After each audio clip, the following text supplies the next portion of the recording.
Lando Norris membuka kembali peluangnya dalam perburuan gelar juara dunia dengan meraih kemenangan pada GP Monaco hari Minggu kemarin. Norris berhasil raih kemenangan keduanya musim ini, usai berhasil tahan tekanan ketat dari Charles Leclerc di akhir balapan.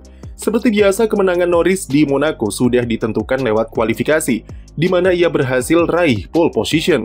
Pembalap Inggris tersebut dapatkan start terdepan dengan lap fenomenal yang memecahkan rekor lap tercepat dan jadi pole position pertama yang waktunya tembus di bawah 70 detik di Monte Carlo. Start dari pole position, Norris jelas diuntungkan karena satu tangannya sudah menggenggam trofi kemenangan. Meski sempat alami momen di tikungan pertama dengan alami ban terkunci, tapi setelah itu balapan Norris relatif rapi dan tanpa kesalahan. Fase akhir balapan sempat berjalan menegangkan karena Max Verstappen yang belum masuk pit untuk kedua kali memutuskan untuk golong selama mungkin dengan harapan adanya safety car atau red flag di penghujung lomba. Verstappen yang melaju lambat memaksa Norris harus menjaga jarak dari pembalap Belanda itu supaya tak terjebak dirty air. Tapi akibatnya Norris harus ditekan oleh Leclerc di belakangnya yang mendekat dan memakai ban medium sedangkan dirinya pakai ban hard. Selama 10 lap, Leclerc coba terus-menerus menempel Norris untuk mendorongnya lakukan kesalahan. Tapi Lando pada balapan kemarin memang sedang berada dalam form terbaiknya, dan ia sama sekali tidak goyah meski ditekan oleh pembalap tuan rumah. Ketika Verstappen masuk pit pada lap ke-77, Norris langsung ngacir dan mencetak fastest lap di lap terakhir untuk memastikan namanya berjejer setara dengan para legenda sebagai pemenang GP Monaco. Kemenangan Lando Norris seharusnya bisa dijadikan sebagai momen kebangkitan setelah berbagai kesulitan yang ia alami untuk memperbaiki kepercayaan diri di sisa musim ini.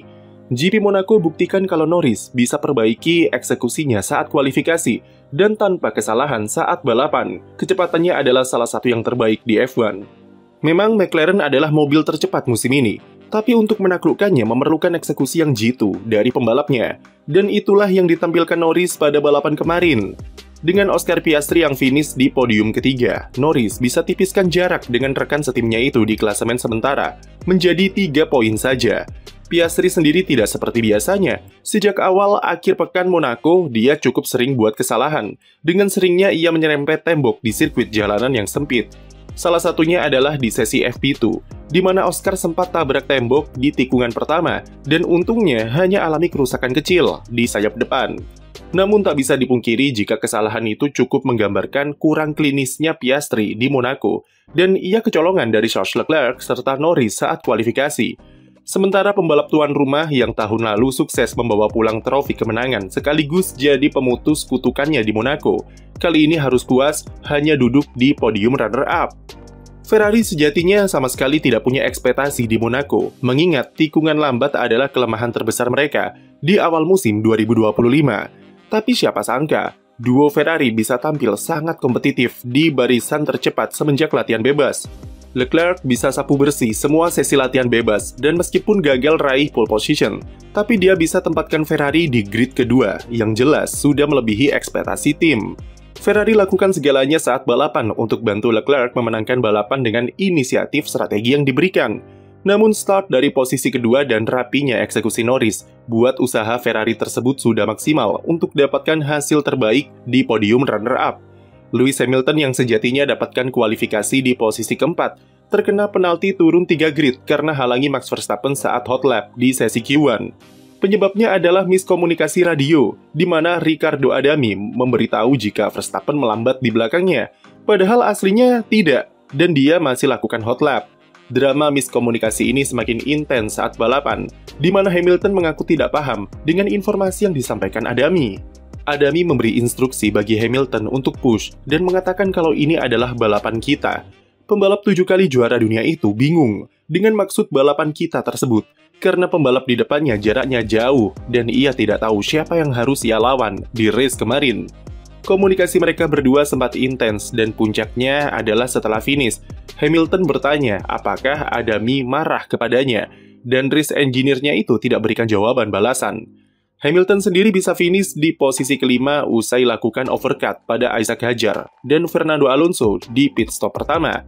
Beralih ke Red Bull, Max Verstappen hanya finish di posisi keempat usai jalani balapan yang sulit di Monaco. Sudah diprediksi jika Red Bull akan kembali alami masalah dengan tikungan lambat dan aspal serta curb di Monte Carlo.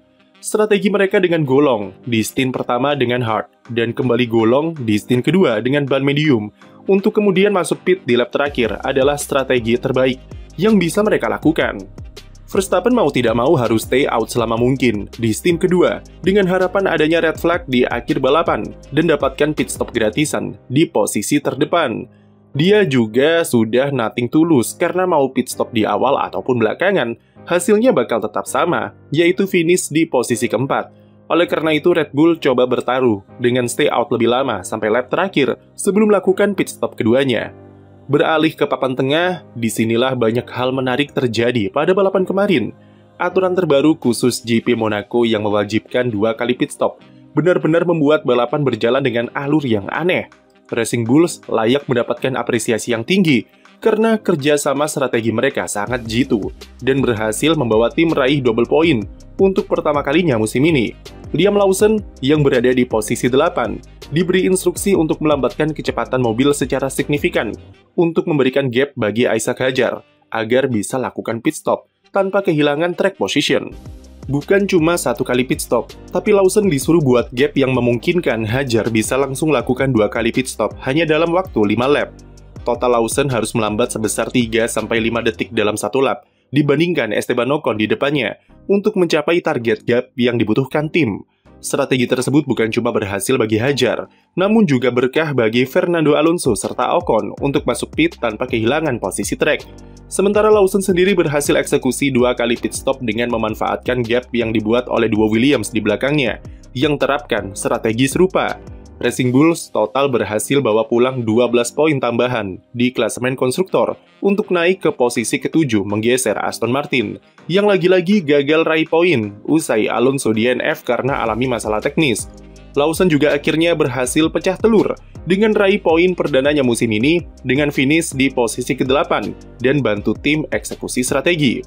Williams juga terapkan taktik yang sama seperti Racing Bulls dengan menyuruh Carlos Sainz ambil profesi sebagai masinis dan memperlambat laju mobil di belakangnya agar Alex Albon bisa pit stop 2 kali sekaligus.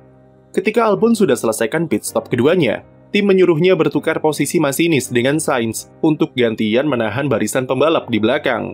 Sainz manfaatkan itu untuk lakukan 2 kali pit stop sama seperti Albon sebelumnya. Di akhir balapan, Sainz dan Albon yang saling berurutan kemudian kembali bertukar posisi untuk pastikan pembalap Thailand itu finish di urutan ke-9, disusul rekan setimnya di posisi 10 demi tambah koleksi poin di konstruktor. Taktik Racing Bulls dan Williams ini harus kami akui cukup keren, serta sangat unik untuk diterapkan di Monaco. Namun di saat yang sama itu jugalah resiko dari aturan kewajiban 2 kali pit stop yang diterapkan F1 di Monaco dan membuat banyak fans merasa kalau balapan kemarin sudah dimanipulasi oleh permainan taktik yang merusak jalannya race. Pembalap harus melaju selambat mungkin untuk bermain strategi yang buat balapan akhirnya berjalan sama membosankannya. Albon dan Sainz yang diuntungkan dengan strategi tersebut saja mengakui kalau mereka tidak suka dengan cara balapan seperti kemarin.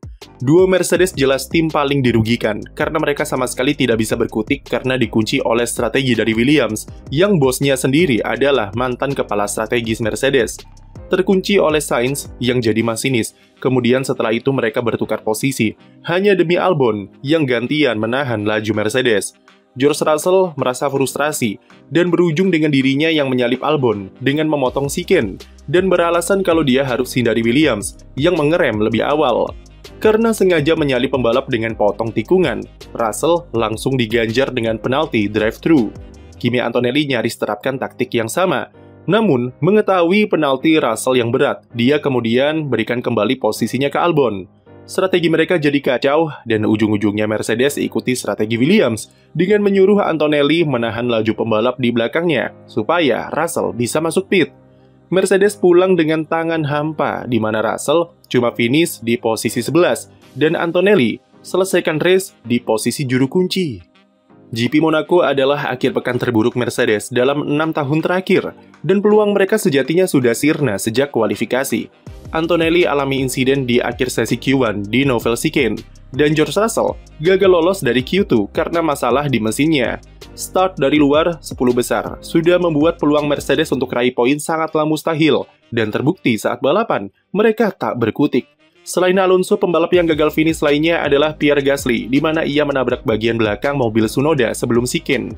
Mobil Gasly alami kerusakan di suspensi depan dan harus DNF.